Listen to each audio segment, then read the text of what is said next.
¿Y si te dijera que la bendición que tanto pides ya fue enviada del cielo, pero algo o alguien la interceptó en el camino? Sientes que trabajas, te esfuerzas y luchas cada día, pero una fuerza invisible parece frenar tu avance, manteniendo tus bendiciones justo fuera de tu alcance. No estás imaginando cosas. Conozco esa batalla silenciosa que libras en tu corazón. Tienes fe, crees en un poder superior, pero hay días en que la duda y el cansancio pesan demasiado. Ves cómo otros avanzan y te preguntas, ¿por qué yo no? ¿Qué estoy haciendo mal? Escúchame bien, lo que sientes es real, no es tu culpa. Existen ataduras espirituales, cadenas invisibles forjadas por el pasado, por palabras de maldición o por miedos profundos que se aferran a tu vida, a tu familia y a tu prosperidad sin que te des cuenta. Pero hoy todo eso puede terminar. En los próximos minutos te entregaré una verdad poderosa, una llave espiritual capaz de romper esas cadenas para siempre. No es una fórmula mágica, es una revelación que te devolverá el poder que te pertenece.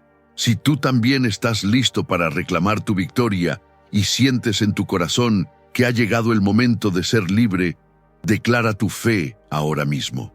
Escribe con fuerza, amén, rompo mis cadenas, en los comentarios para sellar esta palabra sobre tu vida. Dale un me gusta a este video, porque ese simple gesto es como encender una luz que puede guiar a miles que hoy se sienten perdidos en la oscuridad. Y por supuesto, suscríbete y activa la campana para que juntos fortalezcamos este movimiento de fe y esperanza. No te muevas, quédate conmigo hasta el final, porque lo que estás a punto de escuchar no solo abrirá tu entendimiento, podría desatar el milagro que tanto has estado esperando. Y si le dijeran que uno de los secretos más profundos y mejor guardados de la fe, un secreto capaz de alterar nuestra comprensión de la historia sagrada, fue protegido por el valor de un solo hombre. Y si le dijeran que la historia oficial, con el paso de los siglos, intentó sepultar su nombre bajo un manto de silencio, en la hora más oscura de la humanidad, cuando el velo del templo se rasgó y la tierra misma tembló de espanto, cuando los discípulos, aquellos que habían jurado seguirle hasta la muerte, huyeron consumidos por el pánico, cuando un terror espeso y sofocante se apoderó de las calles de Jerusalén, un hombre se atrevió a caminar contra la corriente del miedo. Su nombre era José de Arimatea. Pero José no era simplemente un hombre bueno y piadoso. Según los ecos que resuenan en textos prohibidos y tradiciones olvidadas, él fue el custodio de un misterio que la teología convencional ha preferido no explorar. En los evangelios canónicos, su aparición es fugaz, casi un suspiro en la tormenta de la pasión. Pero en los evangelios apócrifos, en los relatos gnósticos, su figura emerge de las sombras como una pieza fundamental en el enigma más grande de la cristiandad. La pregunta resuena a través de 2000 años de historia. ¿Por qué se silenció su nombre con tanto esmero? ¿Qué sabía él que los demás ignoraban? ¿Qué llevaba en sus manos? Y más importante aún, ¿qué llevaba en su alma?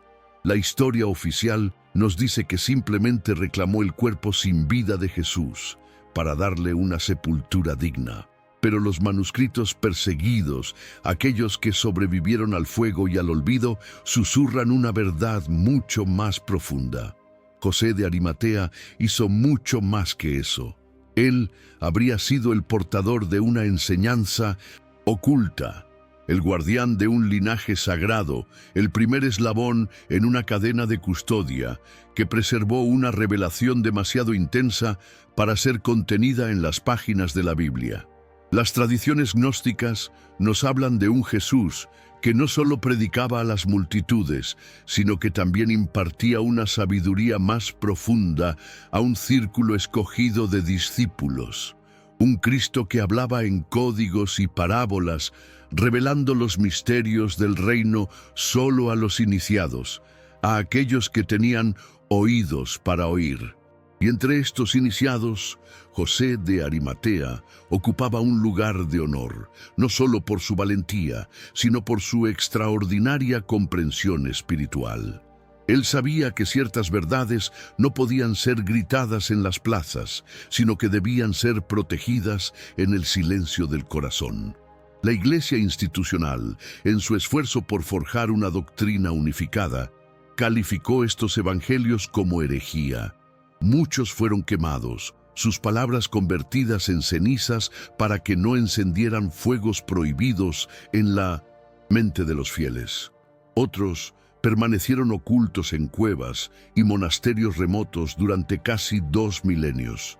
Pero ahora, sus fragmentos resurgen y con ellos la inquietante posibilidad de que José de Arimatea fuera el guardián de un secreto que no solo involucraba el cuerpo físico de Cristo, sino algo infinitamente más poderoso, la continuidad de su misión oculta. Él estaba allí. Él lo sabía. Él sostuvo en sus brazos aquello que el mundo aún no estaba preparado para comprender. Y al sellar la tumba con una roca, quizás también selló la primera clave para entender la verdadera naturaleza del reino de Dios. No como una institución terrenal, sino como una revelación interna, espiritual y liberadora. En este viaje nos sumergiremos en las profundidades de la historia, más allá de lo que está escrito. Conoceremos la trayectoria de un hombre que, en el más absoluto silencio, pudo haber protegido la verdad más transformadora y, para algunos, más peligrosa del cristianismo. Y lo que él hizo, en aquella hora crepuscular, podría cambiar para siempre el modo en que usted ve las enseñanzas de Dios. Para entender el alcance de este secreto, debemos regresar a ese momento. Volver a la colina del Gólgota, cuando todo parecía perdido, y un hombre se atrevió a actuar. José de Arimatea no surgió de la nada. Él ya estaba allí, moviéndose en las sombras de los círculos de poder. Oculto a plena vista entre los hombres más influyentes de Jerusalén, su voz resonaba en las asambleas del Sanedrín, el mismo consejo que había condenado a Jesús. Era un hombre de inmenso prestigio, poseedor de riquezas y de una reputación tan sólida que le garantizaba acceso directo al prefecto romano, Poncio Pilato. Un privilegio que ni el más cercano de los discípulos se habría atrevido a soñar en medio de aquel caos. Esto, en sí mismo, revela un enigma. ¿Por qué un hombre de la élite religiosa, un pilar del sistema con absolutamente todo que perder, tomaría una decisión que lo colocaría en confrontación directa con el poder de Roma y con la furia de sus propios pares, los fariseos? La respuesta no se encuentra en la superficie de los textos oficiales.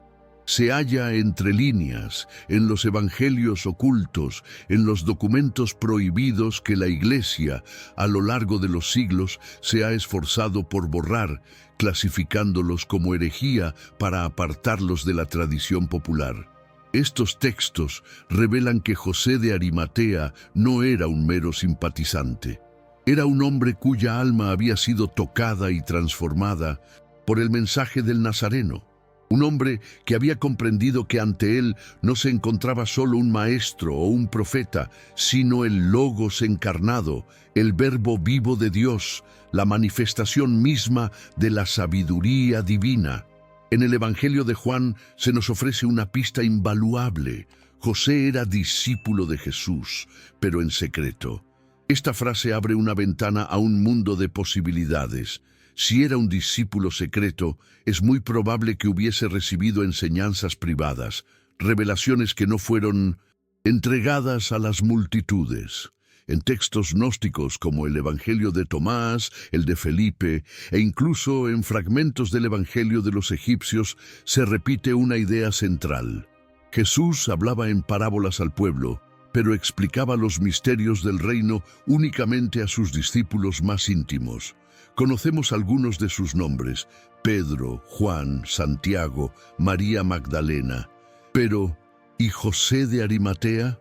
El hombre que tuvo la audacia de reclamar el cuerpo de Jesús cuando todos los demás se escondían. El hombre que se dio su propia tumba, nueva y sin usar. El hombre que tuvo contacto directo con el cuerpo físico de Cristo, aún tibio, aún sangrante, aún marcado por la brutalidad del poder romano. ¿Qué clase de impacto espiritual provocaría una experiencia así en alguien que ya estaba iniciado en los misterios de la fe?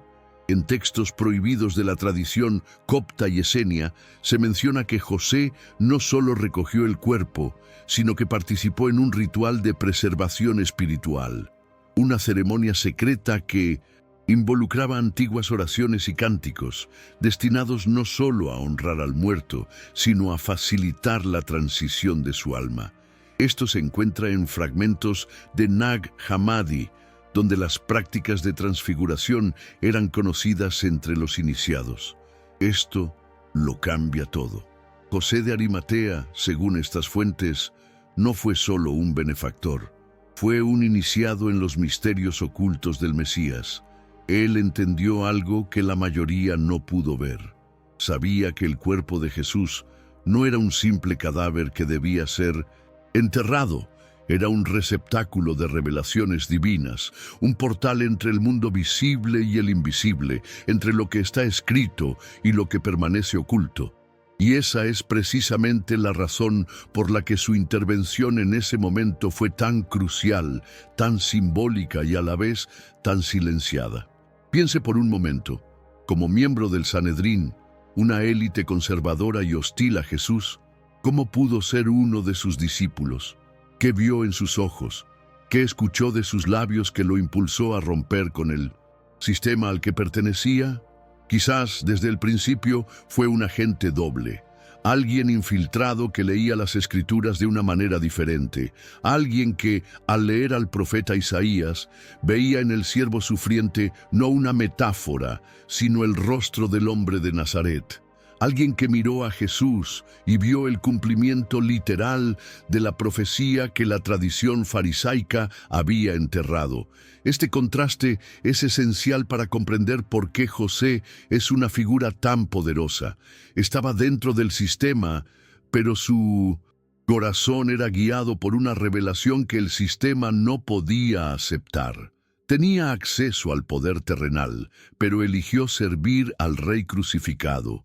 Y este acto, esta elección de proteger el cuerpo de Jesús, no fue solo un gesto de compasión, fue un acto profético, una ruptura de su pacto con la estructura religiosa y una conexión directa con los misterios divinos que habían permanecido ocultos desde la antigüedad. Hay tradiciones británicas antiquísimas que afirman que José, después de la crucifixión, viajó hacia el oeste, llevando consigo no solo el recuerdo de Jesús, sino también objetos sagrados, el cáliz de la última cena o el lienzo con el que envolvió su cuerpo. Estos relatos, que se entrelazan con las leyendas del Santo Grial, convierten a José en una figura central de la espiritualidad esotérica cristiana. No un caballero, sino un guardián, un custodio de un linaje, de una doctrina oculta, de la esencia más pura que Jesús legó, y quizás por eso su nombre se desvanece tan rápidamente de las páginas de la Biblia, porque sabía demasiado, porque su sola existencia ponía en peligro los muros de la ortodoxia que comenzaban a construirse, porque su acción revelaba una versión de Jesús que no era compatible con el modelo de Mesías que sería adoptado oficialmente en los siglos venideros. Un Mesías institucionalizado, controlado, encerrado en dogmas que amputaban sus enseñanzas más profundas. Lo que José protegió no fue solo un cuerpo, fue un patrimonio espiritual, un mensaje que hablaba de libertad, de gnosis, de transformación interior, un secreto que no podía ser proclamado en los púlpitos, sino transmitido de corazón a corazón, como un fuego sagrado que solo arde en aquellos que tienen ojos para ver.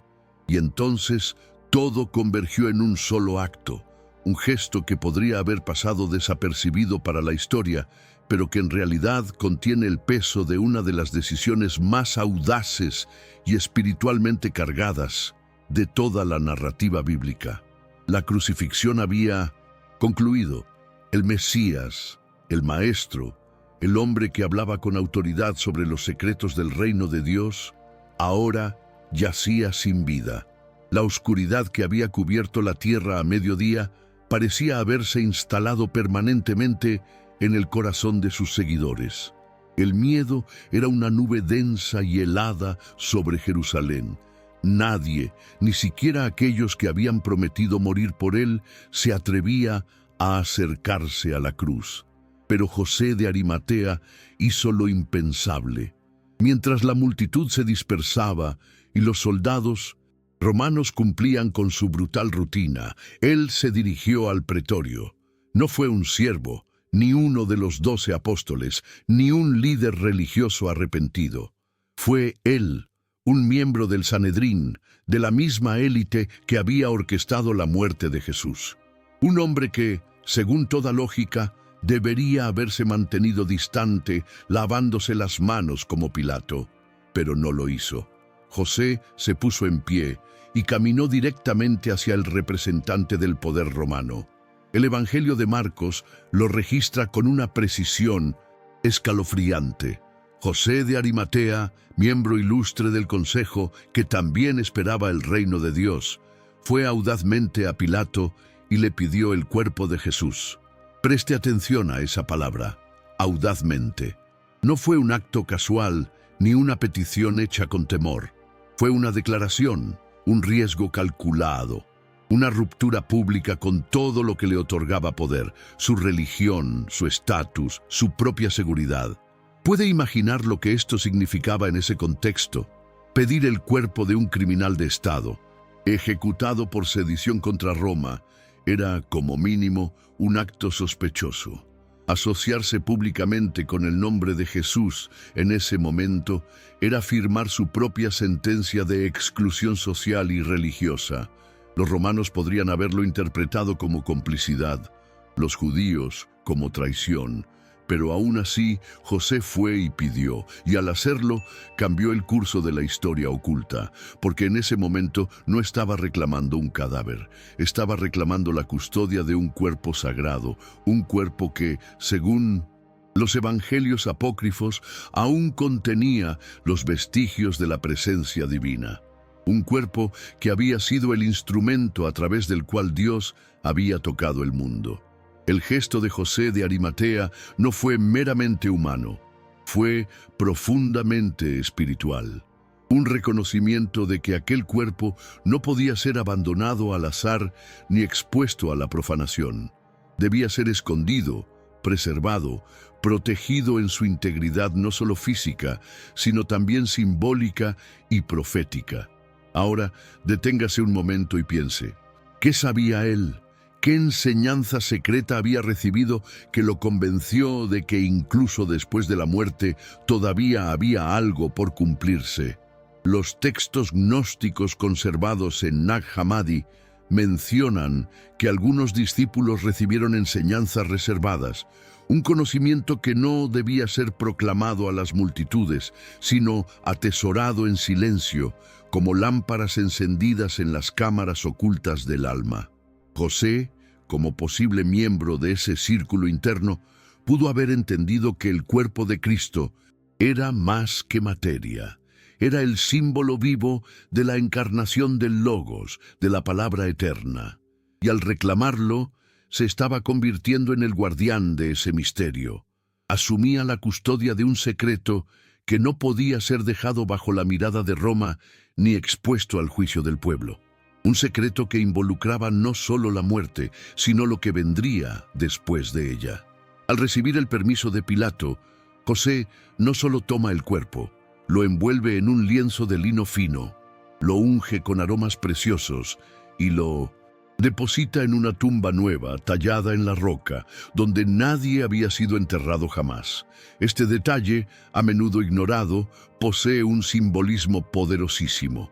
En el pensamiento judío y gnóstico, un espacio virgen, no profanado, representa un templo espiritual puro, un lugar apto para recibir una manifestación divina. José no elige una tumba cualquiera, elige una cámara intacta, un lugar desde donde algo completamente nuevo podría surgir. Su elección no fue solo valiente, fue significativa. Rompió con el Sanedrín, con la lógica del miedo, con la narrativa oficial, y al hacerlo entró en la historia de la salvación como aquel que protegió el cuerpo de la verdad, el cuerpo del Verbo encarnado, el cuerpo de luz que el mundo no comprendió. A partir de ese momento, el plan de Dios tomó un rumbo que escapaba a la comprensión de la religión formal, porque José no solo pidió un cuerpo, se convirtió en el primer guardián de la revelación oculta, el hombre que se atrevió a proteger la silenciosa esperanza del tercer día. Si el gesto de José de Arimatea no fue solo un acto de coraje, sino el cumplimiento de una misión mucho mayor, una misión silenciosa, transmitida no en pergaminos, sino en palabras susurradas entre los discípulos elegidos. ¿Qué sucedería si al recibir el cuerpo de Jesús, José también recibiera un legado espiritual, una enseñanza oculta, una responsabilidad que no todos podían comprender? Aquí es donde entramos en lo que muchos llaman el secreto gnóstico, una capa de entendimiento sobre la vida, la muerte y el mensaje de Cristo que nunca llegó al conocimiento de las masas.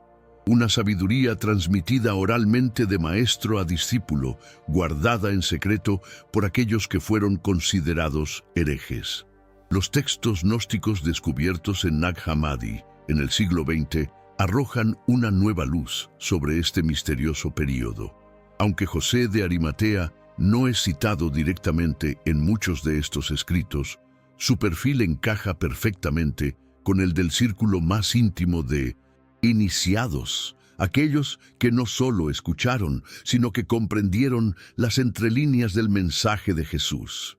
En el Evangelio de Tomás, Jesús dice: «Estas son las palabras secretas que pronunció Jesús el viviente y que Dídimo Judas Tomás consignó por escrito».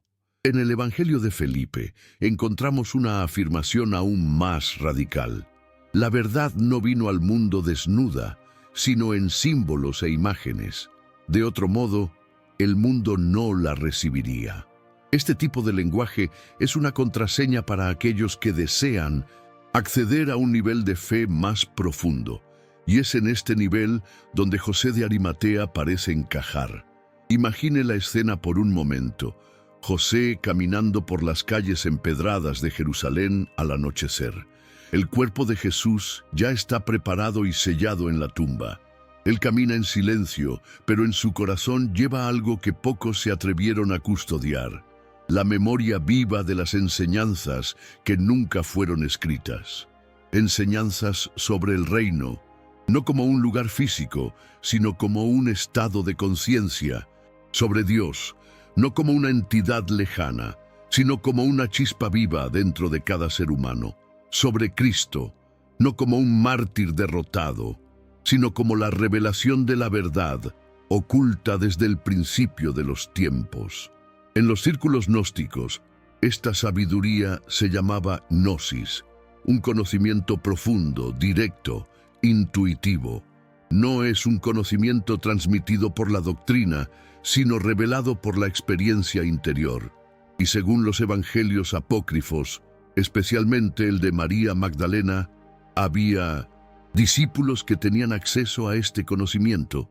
Y si José de Arimatea fuera más que un discípulo oculto, y si hubiera sido un guardián de la gnosis, elegido para preservar la parte del mensaje de Jesús que no podía ser revelada abiertamente, un mensaje que desafiaba la autoridad del templo, la jerarquía del clero e incluso el concepto mismo de religión como estructura de poder. Jesús, según estos textos, enseñó que el reino de Dios estaba dentro de cada uno y que el verdadero templo no estaba hecho de piedras, sino del cuerpo y la conciencia despierta. Esto derribaba por completo el dominio de los fariseos y los sacerdotes. Le quitaba el monopolio de la salvación de las manos a la religión y le devolvía al individuo el acceso directo a lo divino. Ahora imagine el impacto de esta revelación, preservada por hombres como José. Por eso su nombre desaparece tan rápido de los relatos oficiales, porque su misión no era visible, era interna, espiritual, y por esa misma razón, infinitamente más poderosa. Existen registros legendarios que hablan de José viajando hacia el oeste después de la muerte de Jesús. Algunos afirman que fue a Britania, llevando consigo el cáliz de la última cena, que más tarde sería conocido como el Santo Grial. Otros dicen que fundó comunidades secretas de cristianos gnósticos, donde las enseñanzas prohibidas se transmitieron lejos de los ojos de la religión institucionalizada. ¿Verdad o leyenda? El hecho es que estas historias sobreviven porque resuenan con aquellos que buscan más que doctrina. Buscan significado, profundidad, revelación. Y aquí está la pregunta que no podemos ignorar. ¿Conocía José de Arimatea enseñanzas que nunca llegaron a la Biblia? ¿Fue testigo de conversaciones privadas? ¿Participó en rituales ocultos? ¿Escuchó de los labios de Cristo mismo palabras que solo se revelarían en el momento adecuado, a las personas adecuadas, con el corazón dispuesto? Cuando el cuerpo fue depositado en la tumba, una tumba nueva, tallada, en la roca nunca antes usada, se estaba sellando un misterio. A la luz de los evangelios gnósticos, la tumba no era solo un lugar físico, era un portal. En la simbología gnóstica, la tumba representa un útero espiritual, un espacio de transición, un vientre de piedra donde la materia se disuelve para dar paso al espíritu. Es allí, en ese espacio de silencio absoluto, donde ocurre el renacimiento. La muerte no es el final, es la etapa previa a la revelación. Y en este contexto, el cuerpo de Jesús, envuelto en lino, custodiado por José, sellado por una piedra, no estaba siendo encerrado, estaba siendo gestado. El silencio de la muerte ocultaba el sonido de la transformación. La piedra que cierra la tumba es también el velo que separa lo visible de lo invisible, lo conocido de lo oculto, el mundo de la religión del mundo de la revelación. Y cuando José selló esa tumba, no solo guardaba un cuerpo, preservaba un secreto. ¿Qué se estaba ocultando exactamente allí? ¿Era solo el cadáver del maestro o había algo más? ¿Una verdad encarnada que debía ser protegida hasta el momento adecuado? La tumba, en este contexto, es una metáfora viva.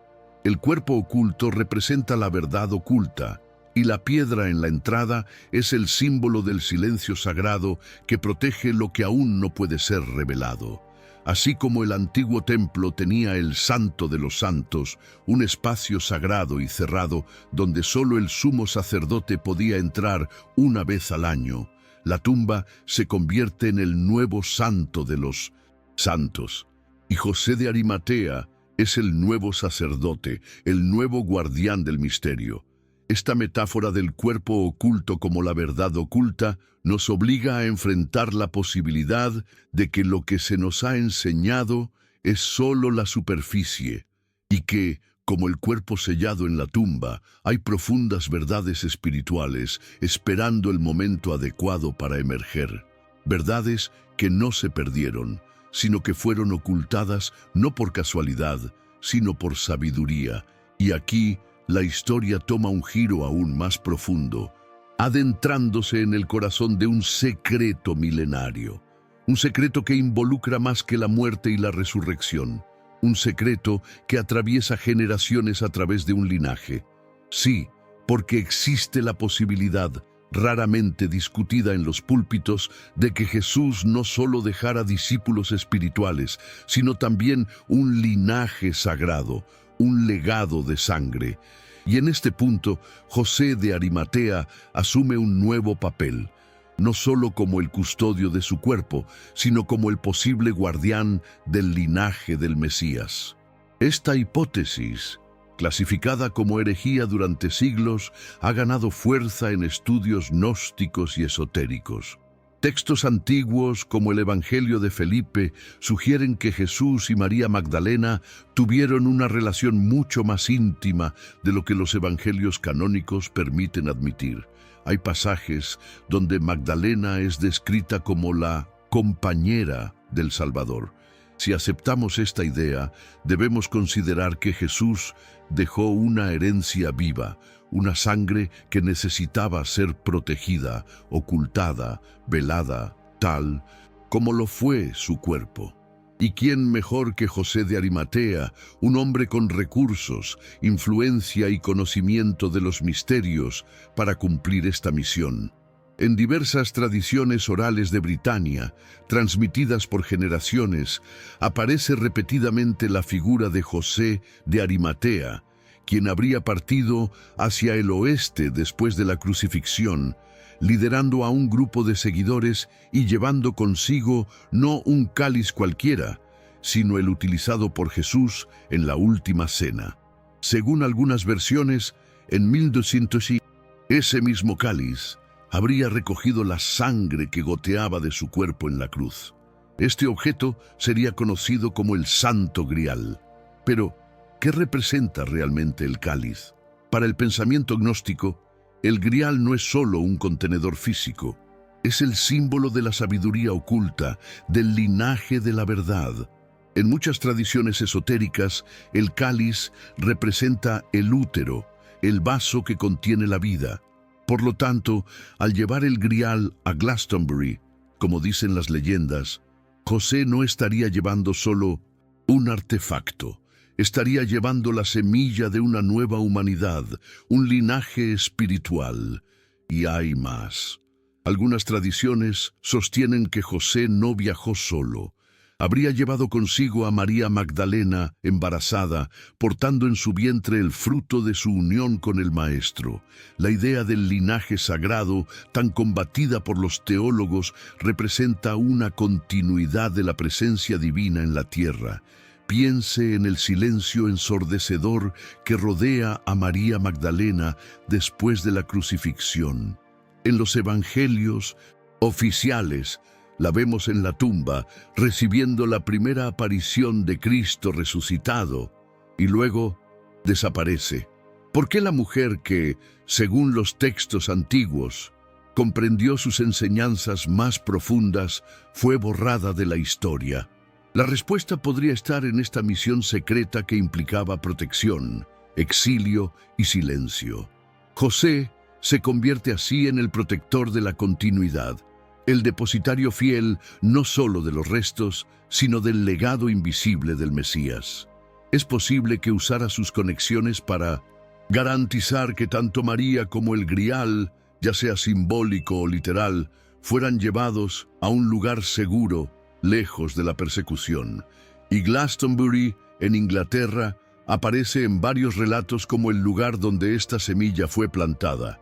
Existen documentos medievales que hablan de una iglesia construida por José con sus propias manos, la primera iglesia cristiana de Britania.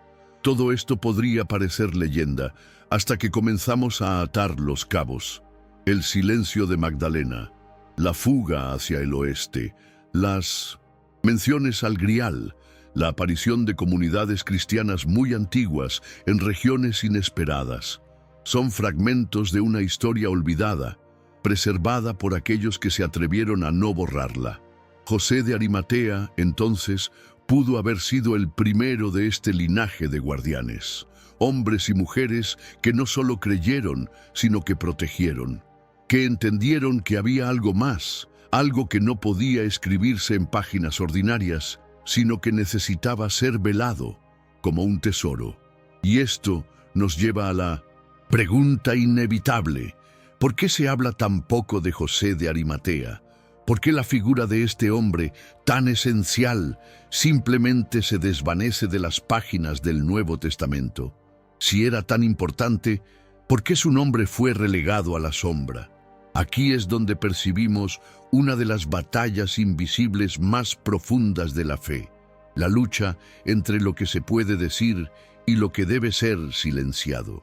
José de Arimatea no fue olvidado, fue silenciado, retirado con precisión quirúrgica del centro de la narrativa, mantenido solo como un personaje secundario, pero el silencio alrededor de José habla más fuerte que 1000 palabras.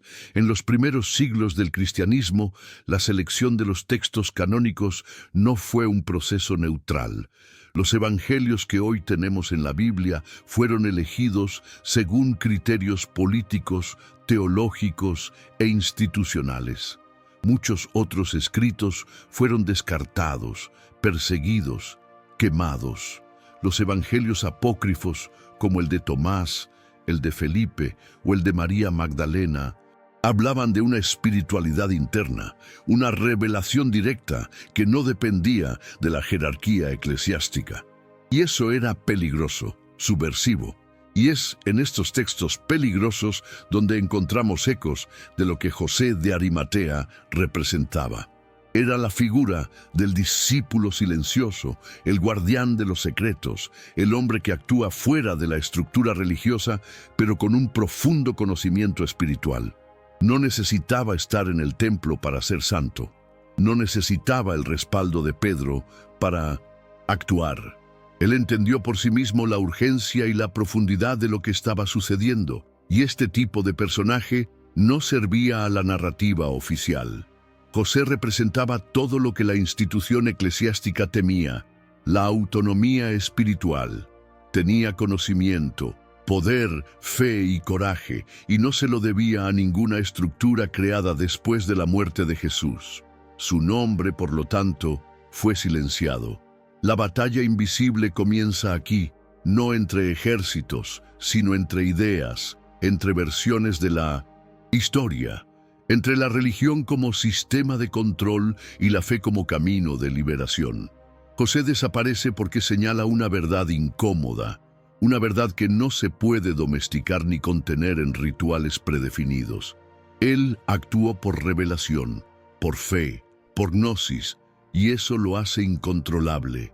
Cuando analizamos los detalles de las Escrituras, nos damos cuenta de que nada es casual. La tumba en la que José colocó el cuerpo de Jesús se describe como nueva y nunca antes usada. Esto podría parecer un simple detalle, pero a la luz del simbolismo profético apunta a algo mucho más profundo, una profecía milenaria registrada en el libro del profeta Daniel. La piedra no cortada por manos humanas. En el capítulo 2 de Daniel, el rey Nabucodonosor tiene un sueño, una estatua gigantesca hecha de varios materiales.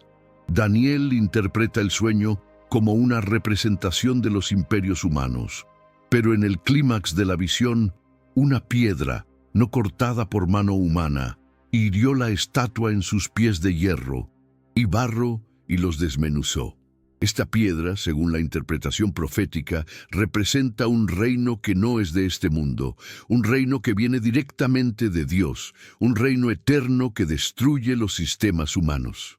Ahora piense, la tumba de Jesús fue excavada en la roca, una cámara nueva, tallada en piedra, nunca utilizada. ¿Coincidencia o cumplimiento de una profecía? La conexión es demasiado poderosa para ser ignorada. La tumba representa esa piedra cortada no por manos humanas en un sentido ritual, sino para un propósito espiritual. Y José de Arimatea, al ofrecer este lugar, se convierte en un instrumento profético. En el lenguaje simbólico, esa piedra es Cristo mismo, la roca angular rechazada por los constructores. La elección de José de una tumba excavada en roca sólida, nunca profanada, apunta directamente a la encarnación de este misterio. La roca representa el comienzo de un nuevo reino, invisible a los ojos, pero irresistible en su acción. Y aquí, una vez más, el cuerpo oculto y la tumba sellada ganan una nueva capa de significado. El cuerpo de Jesús descansa en esa piedra nueva como la semilla colocada en la tierra. Jesús mismo había dicho: Si el grano de trigo no cae en la tierra y muere, queda solo, pero si muere, da mucho fruto. La cámara de piedra es el lugar de la siembra sagrada, y la resurrección no es solo el despertar físico, es la explosión del reino invisible que comienza en silencio. Es inevitable que esta historia nos interpele aquí y ahora, porque no es solo pasado, resuena en el presente y nos desafía con una pregunta que quema como el fuego. Si José protegió el cuerpo de Cristo, ¿qué estamos haciendo nosotros con su mensaje? La revelación espiritual no es un evento estático, está viva, es dinámica y debe ser cuidada, defendida, transmitida. Y hoy, más que nunca, esta revelación está en riesgo, no porque sea olvidada, sino porque está siendo diluida, corrompida, reemplazada por entretenimiento religioso, distorsionada por instituciones que hablan de Dios, pero no lo conocen en espíritu y en verdad. José de Arimatea arriesgó todo para proteger el cuerpo del Maestro. En un momento en que los apóstoles habían huido, él apareció, no para hablar, no para buscar protagonismo, simplemente actuó, porque sabía que lo que tenía en sus manos era sagrado, era la semilla de una nueva humanidad. ¿Y nosotros? ¿En qué punto de la historia nos encontramos hoy? Enfrentamos la misma responsabilidad, no ante el cuerpo físico de Jesús, sino ante su mensaje vivo, su palabra verdadera, aquella que a menudo ha sido sofocada por dogmas e intereses políticos. El mensaje de que el reino está dentro de nosotros, de que hay una chispa divina en cada ser humano, de que el Espíritu habla directamente a quienes buscan sinceramente. Y este mensaje necesita protección. Vivimos en una era de distracciones constantes, donde la fe se ha convertido en un producto. En medio de todo esto, ¿quién protege lo que es puro? ¿Quién se levanta hoy como José, no para pelear con palabras, sino para custodiar en silencio lo que no puede ser profanado? ¿Quién está dispuesto a ser fiel a la revelación interna, incluso cuando choca con las estructuras religiosas? Proteger la verdad hoy requiere discernimiento, coraje para no seguir a la multitud, sensibilidad para escuchar la voz del Espíritu en medio del ruido. Requiere silencio. Requiere que usted, como José, sepa lo que tiene en sus manos, incluso cuando nadie más esté mirando. El mensaje de Jesús no era sobre rituales, sino sobre despertar, no sobre adoración externa, sino sobre transformación interna.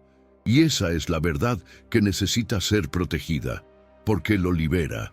Le recuerda que el verdadero templo es su cuerpo, que no necesita mediadores entre usted y Dios. Y eso es demasiado peligroso para quienes viven de controlar la fe de los demás. Por eso los evangelios gnósticos fueron silenciados. Por eso la figura de José fue borrada. Pero tal vez usted ha sido llamado para este tiempo, para esta generación, para custodiar una parte de la verdad. No espere que nadie se lo diga desde un púlpito. No espere que la iglesia institucional valide su búsqueda. El camino de la verdad a menudo pasa por los márgenes, por el desierto, por la colina, por la tumba nueva, donde la religión no quiere estar. Su vida puede ser un santuario vivo, un espacio donde la presencia sagrada encuentre refugio, y todo comienza con una decisión. ¿Continuará tratando el mensaje de Cristo como algo público y comercializado, o lo reconocerá como un tesoro que debe ser guardado con reverencia, temor y propósito? Tal vez nadie lo vea, tal vez nadie aplauda, quizás como José tenga que actuar en silencio, pero Dios lo verá, y la verdad será preservada, porque mientras haya alguien que proteja lo invisible, el mundo visible aún tiene esperanza. Y así llegamos al final de este viaje, por ahora. La historia de José de Arimatea, envuelta en el velo del misterio, nos deja una lección profunda que resuena hasta nuestros días. Los actos de fe más grandes y valientes a menudo se realizan en el más absoluto silencio. Lo que te llevas hoy no es solo un relato del pasado, es una nueva forma de ver, una invitación a buscar la verdad más allá de lo que se cuenta a simple vista, a entender que, a veces, los verdaderos héroes de nuestra fe no son los que tienen los nombres más recordados, sino aquellos que, como José, se atrevieron a actuar por amor y convicción cuando todos los demás huyeron. Ahora tú también eres parte de este secreto. Ya no eres solo un espectador de la historia, eres un portador de su luz, un guardián de la idea de que la fe verdadera no necesita aplausos, solo un corazón dispuesto. Quiero que te quedes con esto. En tu vida, en tus decisiones, recuerda la valentía silenciosa de ese hombre. Y si este viaje ha encendido algo en tu interior, si te ha hecho reflexionar o sentirte más cerca de estos misterios, házmelo saber. Deja un me gusta para que esta luz de entendimiento pueda llegar a muchas otras personas que también la están buscando. Cuéntame en los comentarios qué fue lo que más resonó contigo. Tu experiencia y tu sentir enriquecen a toda esta comunidad. Y por supuesto, si no quieres caminar solo en esta búsqueda y deseas seguir descubriendo las verdades ocultas que han moldeado nuestro mundo, suscríbete al canal. Aún hay muchos secretos por revelar. Gracias por acompañarme hasta el final. Que la sabiduría de esta historia te guíe y fortalezca. Hasta la próxima.